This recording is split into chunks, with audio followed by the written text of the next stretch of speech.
Isang mapagpalang araw po ng Lunes, July 28, 2025. Kabayan, meron tayong pinaka-latest na weather update sa lagay ng ating panahon. Pero bago yan, huwag niyo po munang kakalimutan na mag-like and subscribe at pahit po na notification bell para next update natin about sa lagay ng panahon, mabilis ko ho kayong manonotify. Sa ngayon, patuloy pa rin ho tayo nakakaranas ng medyo hindi magandang panahon. Dahil ho yan sa habagat pa rin or southwest monsoon, na pinapalakas pa rin nung bagyo na nasa labas ng ating bansa, si Bagyong Rosa.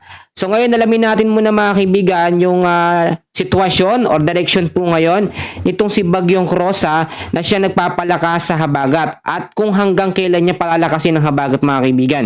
Etong si Bagyong Rosa po sa ngayon ay meron pong lokasyon na 2,405 kilometers east of extreme northern Luzon at meron pong lakas ng hangin na umaabot ngayon sa 110 km per hour, may bugso na 135 km per hour. So kahit nasa labas siya ng par at wala direktang epekto sa anumang bahagi ng ating bansa, patuloy naman niyang pinag-iibayo o pinapalakas ang epekto sa kalurang bahagi ng ating bansa nitong habagat or southwest monsoon. Kaya naman, meron pa rin tayong tinatawag na heavy rainfall or mga lugar po na apektado pa rin ang dami ng ulan dahil sa habagat. So, sa Ilocos Norte po, Ilocos Sur, La Union, kasama na ho dyan ng Pangasinan, ang Zambales, Bataan at Occidental Mindoro, meron silang 50 to 100 millimeters na dami ng ulan. So, possible pa rin yung mga pagbabaha sa mga lugar na yan at landslide sa mga landslide prone area. So, wag natin baliwalain, no? Pag sinabi kasi natin na 50 to 100 mm sa dami ng ulan, yellow warning yan kaibigan. So, inaasahan pa rin natin by tomorrow po, Tuesday ng hapon, July 29, meron pa rin 50 to 100 mm sa dami ng ulan sa Ilocos Norte, Ilocos Sur, La Union, Pangasinan, Abra, Benguet, Zambales at Bataan. So yung mga lugar na yan, mag-ingat pa rin talaga sa banta ng mga pagbabaha at sa banta ng landslide. Sa ngayon kasi ibang mga kababayan natin hindi pa po nakaka-recover sa baha, no? Dulot po ng habagat. At kahit wala ho tayong bagyo na minomonitor, sa loob po ng ating Philippine Area of Responsibility, nakakapangamba pa rin etong habagat na pabugso-bugso yung mga pag-uulan. Usually, yung ulan na nararanasan natin, no, kahit sa buong maghapon, yan ho yung tinatawag na occasional rains. Yung tuloy-tuloy po na pag-uulan, tapos biglang bubugso bandang hapon hanggang sa gabi, yung pahinto-hinto.